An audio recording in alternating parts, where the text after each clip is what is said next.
Hello, সকলকে সুন্দর একটা সকালের শুভেচ্ছা। কেমন আছো তোমরা সবাই? আশা করি সবাই ভালো আছো, আমিও ভালো আছি। আর তারই সাথে সকলকে শুভ নববর্ষ। তো দেখো, আজকে অনেক গরম পড়েছে, যে কারণে আমার মা এত গরমের মধ্যে বারান্দায় বেরিয়ে পড়েছে রান্না করার জন্য। তো বারান্দায় গ্যাস নিয়ে বেরিয়ে পড়েছে। তারই সাথে আজকে আমাদের বাড়িতে হচ্ছে মা মনসা দেবীর পুজো। তো সেই কারণে বামুন মশাই চলে এসেছে মা মনসা দেবীর পুজো করতে। বছরের প্রথম দিনেই বাড়ির মধ্যে মা মনসা দেবীর পুজোও হয়ে গেল, খুবই ভালো লাগছে। ঘরের আমেজটাই পুরো পাল্টে গেল একটা। আর বামুন মশাই এখানে হচ্ছে মাকে শান্তি জলও দিয়ে দিল।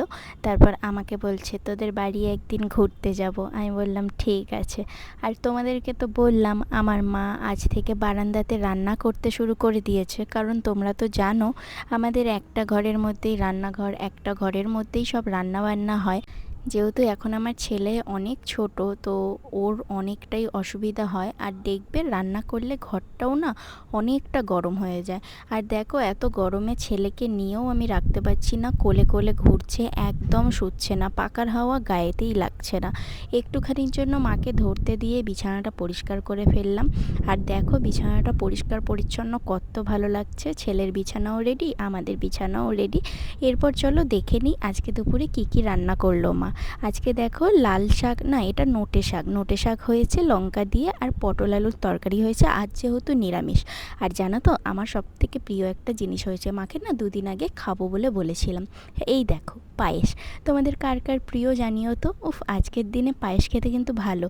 আর দেখো এখানে হচ্ছে আমি নববর্ষের জন্য এই নতুন নাইটিটা পরে নিয়েছি।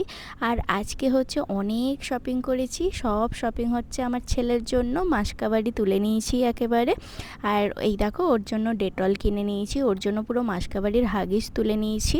আর জানো তো এই হাগিসটা না খুবই আর কি কমফোর্টেবল, আমার তো লাগে। এই হাগিসটা এত নরম যে কি বলবো, খুবই কমফোর্টেবল। আর নিউবর্ন বেবির থেকে একটু সাইজে বড়, তো ওদের কোনো অসুবিধা হয় না। আর দেখো এই ওটসটাও নিয়েছি।